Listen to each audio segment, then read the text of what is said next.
இன்றைக்கி 2வது ஆத்திச்சூடி 6வது சினம். இதுக்கு ஒரு அழகான ஒரு உண்மை கதை இருக்குது. விவேகானந்தருடைய குருவான ராமகிருஷ்ண பரமஹம்சரும் அவருடைய இன்னொரு சீடரும் ஒரு ஆற்றங்கரையோரமாக நடந்து போயிட்டுருக்காங்க. அப்போது ஒரு தேள் மேலே வந்துட்டே இருக்குது.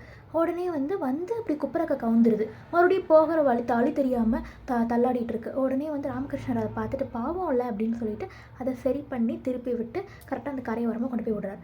திரும்ப அந்த தேள் மறுபடியும் கரைக்கு குப்புறக்க கவுந்து விழுந்துருது. இதே மாதிரி ஒரு 2 to 3 டைம்ஸ் ரிப்பீட் ஆகிட்டே இருக்குது. ஒவ்வொரு டைமுமே ராமகிருஷ்ண பரமஹம்சர் அவர்கள் அந்த தேலை கொண்டு போய் திருப்பி அதோட இடத்துக்கு விடுறாரு. இதெல்லாம் பார்த்துட்டு இருந்த சீடர் கேட்டிருக்காரு, ஒவ்வொரு டைமும் நீங்கள் ஏன் அதை எடுத்து விட்டுட்ருக்கீங்க? ஏன்னா ஒவ்வொரு டைமும் அவர் எடுத்து விடும்போது அவர் கையில் அது கொத்திக்கிட்டே இருக்கான், கடிச்சிட்டே இருக்கான். அதனால் ஒவ்வொரு டைமும் நீங்கள் எடுத்து விடும்போது அது கொத்திக்கிட்டே இருக்கே, நீங்கள் எதுக்கு போய் அதை எடுத்து விட்டுட்டே இருக்கீங்க அப்படின்னு சீடர் கேட்குறாரு. உங்களுக்கு கோவமாக வரலையா? நம்ம ஒன்று ஹெல்ப் பண்ணுறோம், டக்குன்னு இப்படி கொத்திக்கிட்டே இருந்தால் நம்மளுக்கு கூட ஒரு நேரத்தில் அப்படியே ஒரு கோவம் வந்துடும், ஒரு ஆத்திரம் வந்துடும். நம்ம அதை திருப்பி பண்ண மாட்டோம் இல்லையா? எங்களுக்கு அருமை புரியலப்பா அப்படின்னு சொல்லி நம்மளுக்கு ஒரு கோவம் வந்துடும். நீங்கள் ஏன் அது எதுவுமே அந்த முகத்துலேயும் அவர் தெரியல, அவருடைய பேச்சில் எதுலேயுமே தெரியாமல் அவர் அன்பாக போய் அதை எடுத்து விட்டுட்டே இருக்காரு. ஏன் அந்த சீடர் ஆர்வமாக கேட்குறாரு. அதுக்கு ராமகிருஷ்ண பரமஹம்சர் சொன்னது ரொம்ப அருமையான அழகான பதில். எனக்கு ரொம்பவே பிடித்த கதை இது.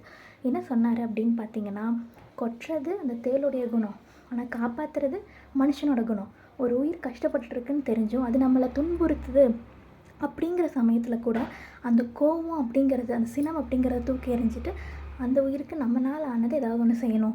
கோபத்தினால இங்கே எதுவும் நடக்க போகிறது கிடையாது. இவங்களும் கடந்து போயிட்டாங்கன்னா அது கடைசி வரைக்கும் தத்தளிச்சுட்டே தான் இருக்கும். இதில் யாருக்கு என்ன பலன்? ஒரு பலனும் கிடையாது.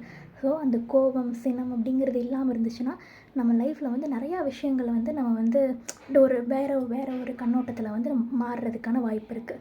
அதனால் கண்ட்ரோல் யுவர் ஹேங்கர். உங்களுடைய கோபத்தை எந்த அளவு கண்ட்ரோல் பண்ணுறீங்களோ அது உங்களுக்கும் நல்லது, உங்களை சுற்றி இருக்கிறவங்களுக்கும் நல்லது. அதனால் கோவப்படும் போது ஒரு டைமுக்கு 2 டைம் சிந்திச்சு, இந்த கோபம் இந்த இடத்துக்கு கரெக்டாக, இந்த சுச்சுவேஷனுக்கு கரெக்டாக அப்படின்னு யோசிங்க.